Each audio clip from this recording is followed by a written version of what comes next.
2024년 4월에도 여전히 펜실베이니아 주립대에서는 한국을 사랑하는 샘 리처드 교수의 강의가 계속되고 있습니다. 이번 학기에도 엄청나게 인기였다고 하는데요. 세계 각국으로부터 모인 학생들이 샘 리처드 교수의 강의를 듣기 위해 학기 초에는 경쟁을 펼쳐야만 했었죠. 그렇게 인기 많은 샘 리처드 교수의 강의 중 아시아의 미래에 대해 논하는 시간이 있었는데요. 이때 샘 리처드 교수는 중국이 한국과 함께 미래의 가장 강력한 나라들이 될 거라고 생각한다고 했습니다. 그런데 중국인 학생들이 딱 그들스러운 발언을 했습니다. 한국은 아니지만 중국은 미래의 초강대국이 될 운명이어서 그들이 가만히만 있어도 자연스럽게 그렇게 된다는 식의 발언이었습니다. 현장에 있던 다른 중국인 유학생들은 고개를 끄덕였고 다른 학생들은 어리둥절해하고 있었죠. 그러자 샘 리처드 교수는 나도 미래의 중국이 더 강해질 거라고 생각은 하지만 자유롭지 못한 중국이 세계 1위까지 되는 게 가능하겠냐고 중국인 학생에게 역으로 물었는데요. 이에 의기양양하던 중국인 학생이 머뭇거리며 처음에 그 당당하던 모습은 자취를 감추게 되었습니다. So, when I think about how free I am, and I want to assess my level of freedom, the one thing that I'm going to be thinking about are how many things, what is out there forcing me to do things that I may or may not choose to do. It's not about governments. It's not about I live in a democracy, so therefore. It's about every single day. When I wake up, what am I choosing to do? What do I want to do? And am I able to do what I want to do? And how many rules are there? They're forcing me to do things, in particular that I don't want to do. We have 3 volunteers today. We have someone from Saudi Arabia, we have someone from China, and we have someone from the United States. And we're going to compare the lives of these 3 people. In her country is the king. The king and the people around the king are deciding on the rules. So there's no elections. How much say do you have in the government? I don't think like us as citizens like of Saudi Arabia, like we don't have like opportunity to vote. I don't think like that's a problem. Like that's like how it's been since forever. And like we're used to it. But like once I got to the US, like I noticed, like there's something such as voting. Like I'm just there to like get the free food that they have. So you all have a president, and the president has a network of people around him who is making the rules. And the rules are implemented by a vast bureaucracy, which in your country you call the Chinese Communist Party, CCP. But it's the vast bureaucracy. It's just you're connected to the CCP.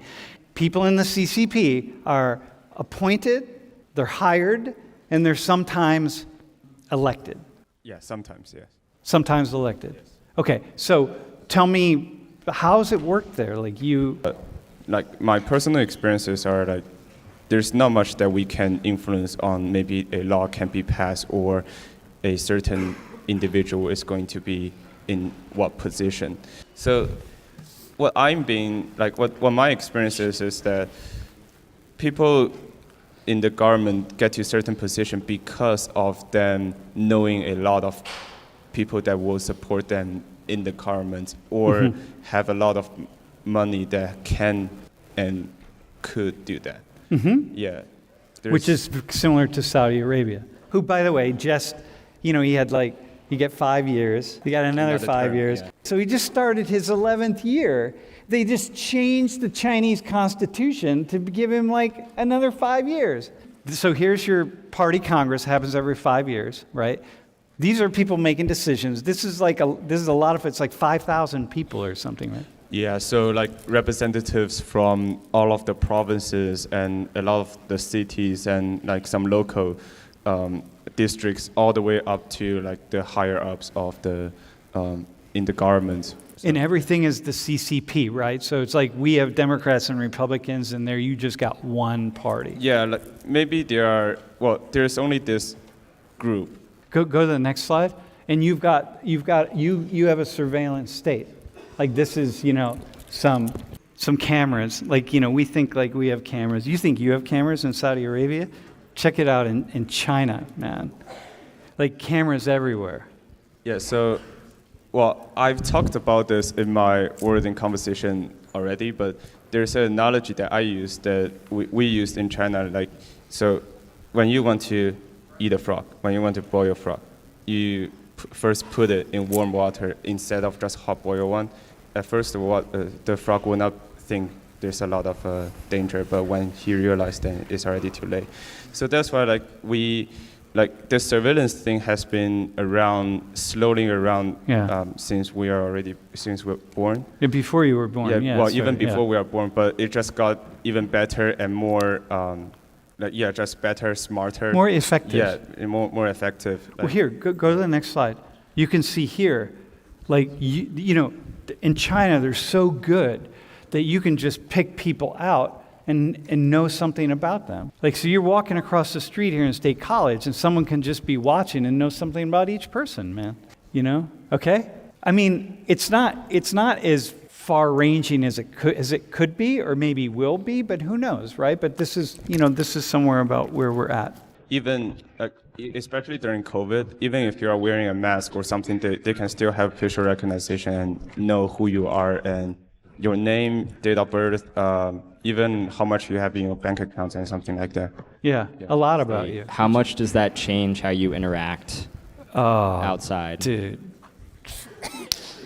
Yeah, that's what the whole world wants to know, bro. You're walking down the street.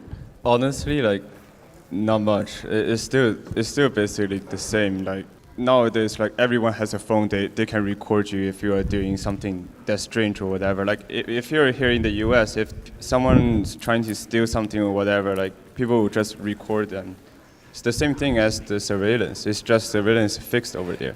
Like, in China, I can still go do whatever I want as long as it's not illegal on the street.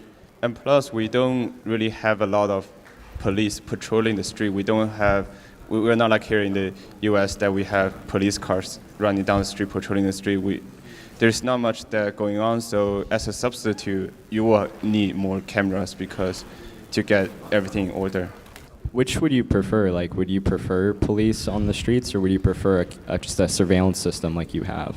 So I think it depends. For the most part, I don't really care. It's almost the same. But for driving, I prefer here more. Because you like to speed? Not that I like to speed, but you have the option to speed and not get a ticket. Okay, so bro, you had what do you make of his answer? I think it's interesting. I think I would prefer the way it is in America. I mean, obviously that's coming from not experienced your culture and the way it is over there. But the idea of having actual people that you're interacting with, other than machines and systems, I would prefer that. So I want to give an example, a story. All right, so we have this traffic camera that monitors you, like if you have your seatbelts on, if you have your head out of the window, right? So there are a couple of cases in China that people are wearing a black shirt with a seatbelt on, and the seatbelt is black, so the camera cannot capture it, and they got a fine for that. And they are trying to fight against the charge, and it's not like they didn't win because there's no proof that you're actually wearing a seatbelt because of the resolution of the camera is so low. And there are a couple of times where people have their dogs at the back seat of the car, and the dog are like having their heads outside of the car, and the camera mistaken it with a person's head. You live in China. You live in Beijing. State College is a small town in China. There's cameras everywhere. Everything you do, someone's watching you, okay? Cross the street, go here, go there. Somebody's watching you. How does your behavior change tonight as a result of that? Bro, do you have a response? Like the difference between here, how are your actions here in the U.S. different than how they will be when you return to China? Yeah, like I said before, not that much. It's not like there's no surveillance over here that I'm going to walking down the street and just take someone's stuff. Yeah. No, but what I wouldn't do over here, I wouldn't do back in China. Like, there's one thing with surveillance, and there's another thing that's more to the moral parts of yourself. Like, personally, to my morality, like, I wouldn't steal someone's stuff. I wouldn't like push someone over because they are in my way. Just personally thinking that, well, all of my actions will have a consequence at some time. So I wouldn't be doing that because of there will be some negative consequences. So this, to the answer, not that much of a difference. Orson, how about you, man? Like, how's your life going to change when you're not here? So it's going to surprise it's going to surprise a lot of Americans, or a lot of you here. Like, first, we don't have Netflix. Like, you have the options, you have it. We don't have it. We have our own versions of YouTube, couple of versions. Like, there are a couple of websites like that.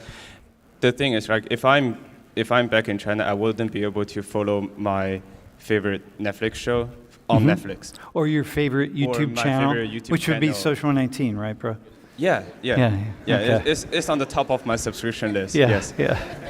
No, I wouldn't be able to use Instagram or Twitter Okay. or Snapchat. Okay. We have our own versions. And you of have like all of them WeChat, out you there. do all the things that like you have. WeChat is like a combination of a lot of those things. Okay, so you Yeah. can't do those things. So you're going to follow your life. You have a different life back there. And how is that life compared to your life here? I haven't been back home for almost 4 years now, so it's going to take some time for me to adapt to the way of living back home.